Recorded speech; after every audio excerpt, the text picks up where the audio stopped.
about it, about America not being ready. But let me tell you, I have proof. I have proof that America's ready. And you want to hear it? You want to hear it? The white women's phone call, the Zoom call last night that raised $8.5 million. I promise, in my soul, I believe it never would have happened without the leadership of those 44,000 black women. This is a message for every single person who looks like me, specifically white women. It's time. This is no longer about politics, and you get to right your wrongs of 2016 when you didn't put a woman in the White House who was overly qualified. Now's your chance. You did not stand behind black women, people of color, immigrant families, differently abled people, none of them. You said, I matter more than you in 2016. Not anymore. You have the chance to again put an overly qualified person in a seat that they absolutely deserve because they are willing to go to bat for you and everyone around you. This is no longer about red versus blue. This is our lives that we are playing with. And the piece that you have control over is who you vote for in November. You need to find a spine to stand up against the white men in your life who are telling you who should be your president. This is not the last thing that I will say on this topic. Obviously, it's just the first, and this is the earliest that I could get online to be able to post this TikTok. But I am so ready because I know for a fact that I would rather live in a season of Veep than a season of Handmaid's Tale. Meanwhile, the new challenger has only made them more enthused about the former president. Does Kamala Harris getting in the race change the equation at all for either of you? Change it, it ruins it. If she gets in, we're done. So Done with what? America's done for. All right, guys. So we got to talk about what the mainstream liberal media would be calling a Klan rally if you had groups of conservative white women all gather on a Zoom call saying racist things in support of President Donald Trump. The media would be saying that this is a Klan rally. Okay, this is what they would be comparing it to. However, you have Democrats who have a bunch of liberal white women all hopping on Zoom calls and saying racist things in support of Kamala Harris. They are not comparing that to a Klan rally. In fact, that is social justice. That is white women doing their part to help out and to promote the black women, okay? And they can't screw this up, right? This is what they're saying. As you have liberal white women revolting against the white man, right? Because this is what they're saying, okay? Actively saying that voting for Kamala is voting against the white men who are oppressing them, right? While, siding with the so-called black woman, okay? Kamala Harris, right? This is what they're doing. This is a movement.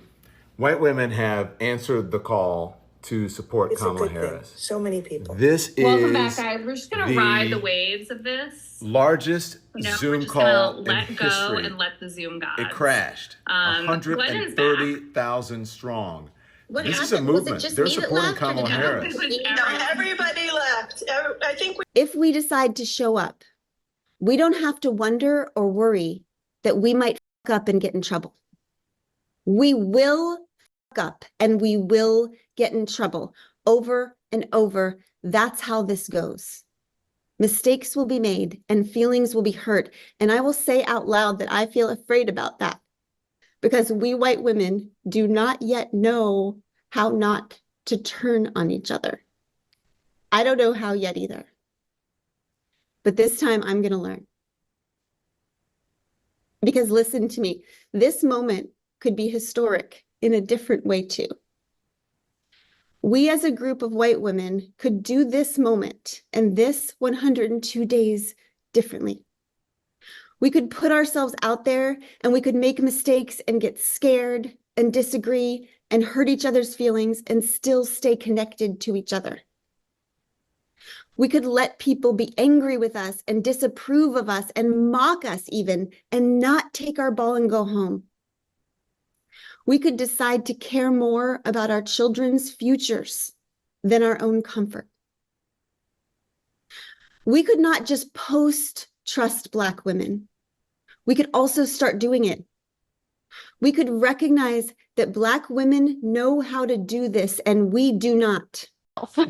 As white women, we need to use our privilege to make positive changes. If you find yourself talking over or speaking for BIPOC individuals, or God forbid, correcting them, just take a beat. And instead, we can put our listening ears on.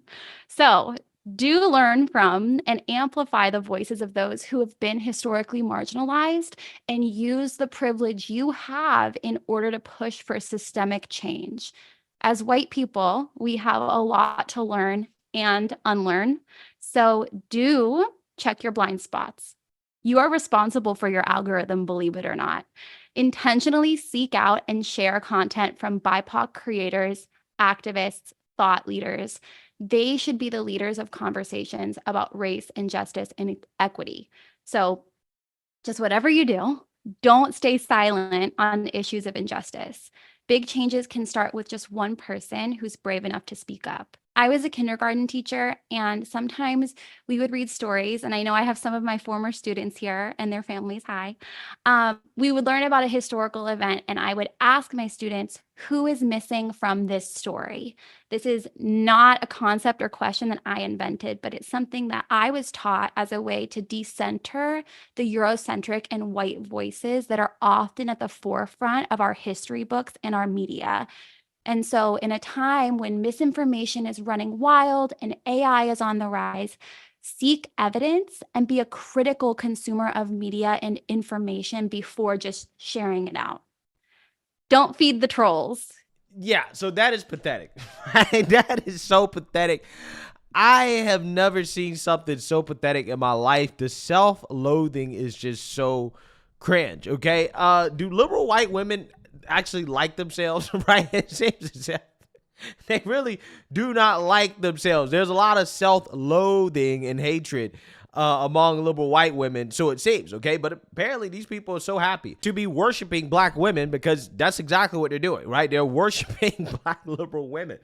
And, you know, I kind of understand why, okay? Because the Black woman is a vehicle for the white liberal woman agenda. Like, for example, the modern day birth control and abortion movement was started by a white socialist woman, Margaret Sanger, okay? She's like the, I guess, grandmother of the movement, so to speak, because in the 1920s, she opened up a lot of abortion clinics and also promoted birth control, worked very closely with the Black community because she believed in this thing called eugenics, where more specifically, she thought that people who were poor and of low income should not reproduce because that is bad for society. However, those who are more rich, more wealthy, they're able to afford having kids, they should be the ones having more kids, because essentially the offspring is going to be more fit, okay? That the poor among us are not fit for society or to reproduce. And again, this is why she promoted birth control in those communities. And it just so happens that Black people were disproportionately poor. So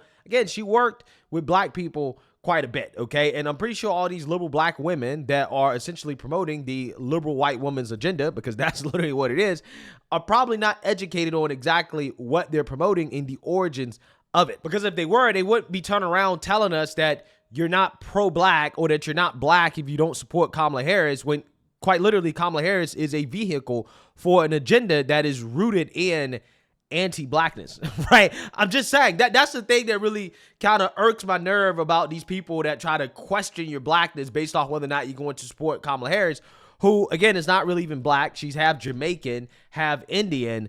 But again, these people don't even understand the policies that she supports. And when you combine that with the fact that Black women disproportionately get abortions in this country, it just becomes even weirder, right? It's almost as if, again, these liberal white women have an alternative agenda, right? When it comes to what they're pushing for, okay? That, again, to me is not pro-Black, right? But with that being said, it's not just the liberal white women that have to show out for the Black queens. No. you also have the liberal white men, the white dudes for Harris, that also have to show out. And apparently if you're a white man and you don't show out, then there's going to be a problem.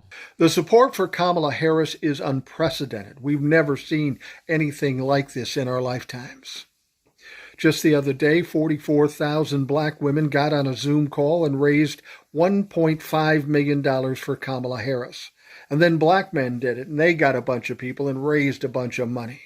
Yesterday, white women got on a Zoom call, 136,000 of them. They crashed Zoom and raised more than $2 million. But you know what? White men did the same thing yesterday. And the white men only got, less than 2,000 people, and they raised $35,000. So God bless the white men that got on board there and donated money. But please, I can call out white men because I'm an old white man, and that is bullshit. White men, you better get on this train or you're going to get left behind or run over. It's absolutely ridiculous that white men didn't show up like everybody else did. There's a lot of white men in my peer group out here on TikTok and all over the country. A lot of people support what's going on. You got to get off your asses, get involved. We've got a movement going here, and you better get in the movement or you're going to be left behind. I'm a little embarrassed by the white men, so let's pick it up a notch.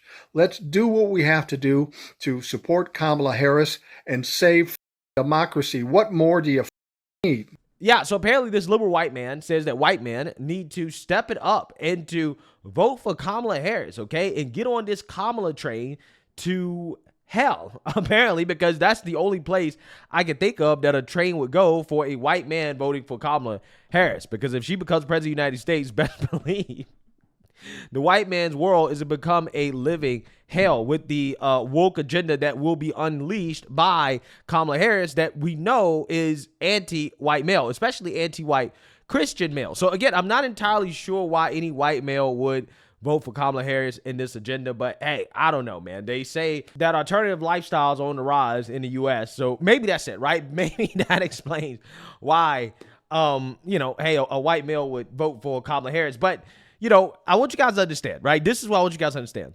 You're going to see a ton of these videos. You're going to see a ton of this hype stuff. They're trying to manufacture Kamala Harris into something, right? Kamala Harris does not really have any momentum. All this stuff is literally just the internet, right? It is just the internet. And the proof is in the numbers, okay? If you look at the polls for Kamala Harris at a national level and a state level, before the dropout and after the dropout, nothing has really shifted in Kamala Harris's direction significantly. At the national level, there's been no shift for Kamala Harris. This is out of 11 polls. Arizona, only a 1-point shift. Georgia, only a 2-point shift. Nevada, none. Michigan, none. In Virginia, none. Pennsylvania, 1-point shift. North Carolina, none. Wisconsin, none. So where's this movement, right? Where's this mass movement, this mass shift that we're supposed to be saying for Kamala Harris? Because in the poll numbers, they're not showing up, right? At the national level or the state level, okay? At most, Kamala Harris is getting a 2-point boost in Georgia. It's not really that much. She's still losing, right? She's still losing, okay? Still losing in all the states except Virginia. And Virginia is not really even a swing state. It's only now a swing state because Trump is catching up. I think Biden won that state by 10, right? Harris is only winning by 3. Again, where's the momentum? Okay? I'm not seeing it. But I'm seeing a whole lot of stuff online about, all these white women, black men, white men, you're all coming together to support Kamala. It's such a giant movement. No, it's all bullshit. It's fake, right? It's fake. This is literally just the internet. That's all it is. Nobody's excited about Kamala Harris. Not in the real world, because we cannot forget, just a couple months ago, this was the same media that was talking about how Kamala Harris is so disliked. Her approval rating is so bad. Democrats don't even want her to be vice president anymore. This is what they were talking about. This is the same woman that dropped out a Democrat primary before a vote was cast. That's how unpopular she was. Now they want you to believe that everybody all of a sudden has faith in Kamala Harris and that she's the next coming of the DEI Jesus, right? No, that's not happening. This is 100% an internet and liberal media psyop. It's just in the media and on social media because they're trying to manufacture momentum for her. They want to make it seem like she's doing so good and there's just so much support. Like there's this movement hoping that idiots who are not really paying attention will get on board with it, right? Because, hey, get on board with it. Don't get left out, right? Hey, this Kamala train is coming. It's going, right? This is what they're saying. But also notice at the same time how they're not talking about any policies, right? They want you to get on the train, but they don't want to tell you exactly what you're signing up for or where you're going, right? They don't want to tell you that. Again, it's amazing, right? I don't think many people are going to want to sign up to get on the Kamala train if you don't know where it's going. And when people find out where it's going, which is the Cuckoo for Cocoa Puffs world, a lot of people are going to opt not to get on that train. Right? But nobody's excited right now. Again, it's not showing up in the poll numbers. So Democrats can hold their little Klan rallies all they want, okay, of black, white, Latino, whoever. You can hold your little segregated rallies all you want. You can pretend like there's so much hype behind Kamala, but hey, the numbers don't lie, man. The numbers do not lie. So let me know what you guys think. Make sure you like, comment, and subscribe. Most importantly, share a Black conservative perspective. Peace.